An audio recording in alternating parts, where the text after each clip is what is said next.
Guys, checking in here from the farm. Well, I told you guys that I really thought that it was going to be a cold, hard winter, and that I thought that winter would be here early this year. I really think that that's still accurate. It's not even November yet, and we're covering our plants here in the garden. So that's what we did this afternoon. So I'll show you a simple way of what we did. It works. All right, so we just pretty much got everything that we could get and covered the best we could with things in hopes that it will keep it. I mean, we used a table here and some tablecloths that I got on clearance for like $1.25 at Dollar General. I didn't need them at the time. I just grabbed them because we like to go camping and stuff, and I use them sometimes to cover our coop and just different things. So they ended up working out really great here. Getting to cover up trying to save our pumpkins and our squash. That's really our main concern.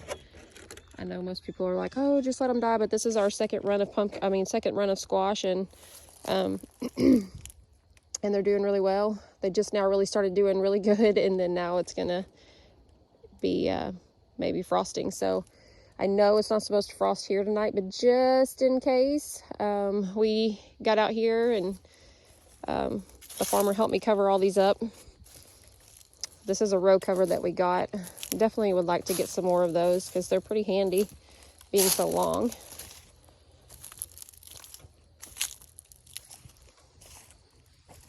See, we have a few squash plants that are in here.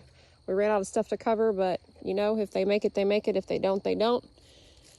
We at least have a few that are still doing good. I think we'll be okay. Okra's about done, so if something happens to it, it's no big deal. Same with the peas and the sorghum.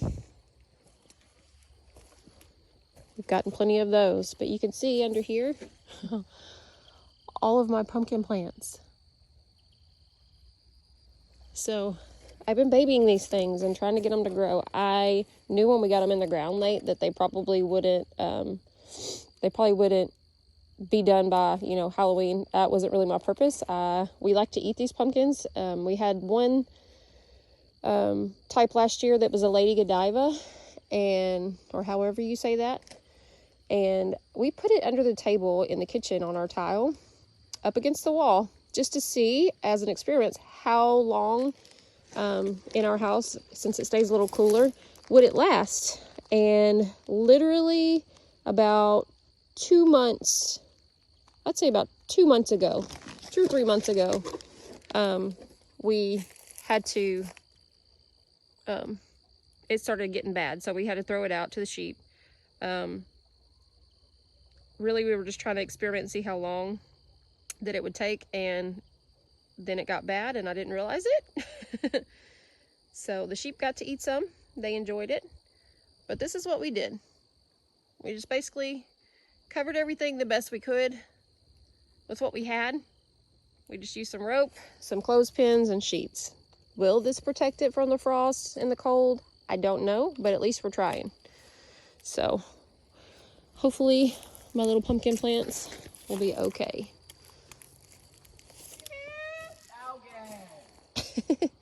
That was Rooster. So that's about it. We got our strawberries covered over there too. Zoom in from here. And we picked all of our watermelons. So there's not any more watermelons. We got all the watermelons out, and I'll go show you here in just a second the last of our watermelons.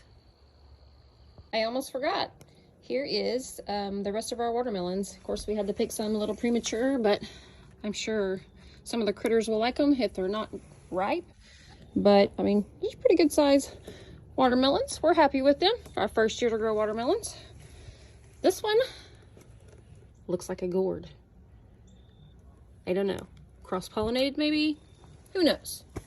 Either way, that's our watermelons, and got them all picked, so that'll be the end of the season for them. So same thing here. We have two squash plants. So I just set it in the center here, and I'm just going to cover it again. And so you can see over there, I just found a piece of cardboard since I didn't have anything to really stake the clothespins to, or clip the clothespins to, I guess you would say. So under our mulch here and our compost, we have cardboard that we laid down, and that helps keep the weeds out and everything. We put the mulch on top because the cardboard does keep the grass killed, but it's kind of a bad thing too, because it kind of sucks up all the moisture. So putting the mulch on top of the cardboard works as a weed barrier and also helps keep the moisture in your garden. As I clipped over there, I just found a piece of the cardboard edge, because they're just cardboard boxes that we had, or old feed sacks that were made just, you know, out of paper. We recycle those and use them here in our garden. So I just found a piece of this where it's laying over, and just clip it to it. Kind of hard to do with one hand, but you get the gist of it. There we go. All right, so as you can see, we got another little garden cover here, and hopefully that'll keep it good and safe from the frost. We shall see. All right, so that pretty much sums up everything in the garden. I hope you guys have a great evening. If you haven't covered your plants, I think you probably should. It's just up to you, but I'm just being cautious. I hope y'all have a great evening, and we'll see you next time. Thanks for watching. Bye.